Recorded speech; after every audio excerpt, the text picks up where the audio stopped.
नागिन और साधु की प्रेम कहानी। बहुत समय पहले की बात है। एक घना जंगल था जहाँ सूरज की किरणें भी मुश्किल से पहुँचती थीं।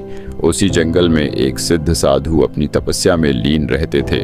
उनकी साधना इतनी प्रबल थी कि आसपास के जीव जंतु भी उनका सम्मान करते थे। साधु महात्मा वर्षों की कठिन तपस्या के लिए इस घने जंगल में आए थे। एक दिन तपस्या करते हुए उनकी दृष्टि पास की एक झील पर पड़ी। झील के जल में अजीब सा आकर्षण था। साधु को लगा जैसे इस झील में कोई रहस्य छिपा हुआ है। रात के समय चंद्रमा की शीतल रोशनी में झील के जल में हलचल हुई और एक सुंदर स्त्री वहां प्रकट हुई।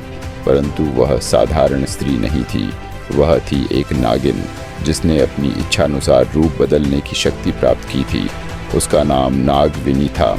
एक दिन साधु ने ध्यानमग्न अवस्था में आंखें खोली और नागविनी को झील के किनारे नृत्य करते देखा।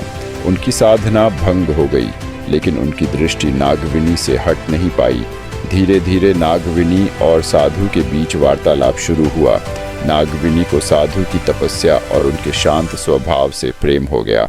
उधर साधु, जो अब तक मोह माया से दूर थे, नागविनी की सुंदरता और मधुर व्यवहार से आकर्षित होने लगे। एक दिन नागविनी ने साधु से कहा, महात्मा, मैं इस झील की रक्षक हूँ। सैकड़ों वर्षों से इस जंगल की रक्षा करती आ रही हूँ, लेकिन आपके आने के बाद मेरा हृदय विचलित होने लगा है। साधु ने गंभीर स्वर में कहा, मैंने जीवन भर त्याग और तपस्या की है, लेकिन तुम्हारे प्रेम ने मेरे हृदय को एक नई अनुभूति दी है।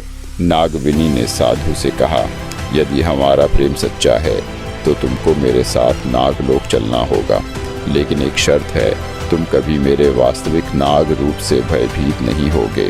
साधु ने प्रेमवश यह शर्त मान ली। वे नागविनी के साथ नागलोक जाने के लिए तैयार हो गए। नागलोक में पहुंचने के बाद साधु को असंख्य नागों की उपस्थिति देखकर भय हुआ, लेकिन उन्होंने अपने वचन को निभाया। नागविनी का प्रेम उनके मन में और गहरा होता गया, लेकिन साधु को अपनी तपस्या और धर्म की याद आई। उन्होंने नागविनी से कहा, मेरा धर्म और साधना मेरा कर्तव्य है। मैं तुम्हें कभी नहीं भूलूंगा, लेकिन मुझे अपने मार्ग पर लौटना होगा।